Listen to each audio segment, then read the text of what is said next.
Okay, firstly, I want to go back to the first caller. He said that nobody's making our children sell drugs. I'm going to disagree with that.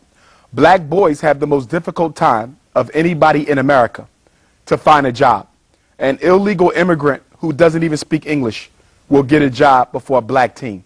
When you are not given an opportunity to earn money so that you can enjoy yourself in your teen years, or if you are not given an opportunity to earn a decent living as an adult male, livable wage jobs that will allow you to provide for yourself and your family, you're often left with no alternative but to go to the underworld.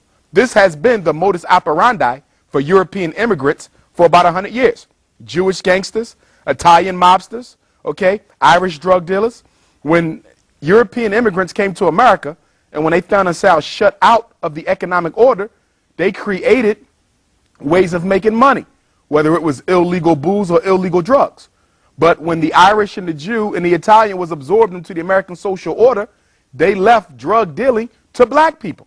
So I disagree with the brother by saying that nobody makes them sell. If I have a daughter and she's hungry and my daughter needs to eat and nobody's going to hire me, or I have a felony on my record, or I'm a young black boy who the entire society has been turned against, I may have to sell drugs to look out for my child. I'm not condoning it. The selling of drugs is definitely leading to the destabilization of the black community. I'm not for it one bit, but at the same time, as a psychologist, as a political scientist, I have to look at the unseen hand. I have to look at the deliberate engineering of the black community in service of its extermination.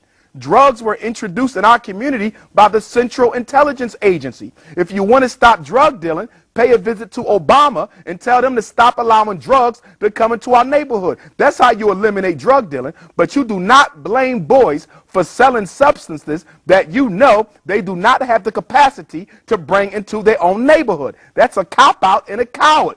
Go to the bully who's bringing the substance in and stop blaming those who are bullied for doing something that they really have no control over.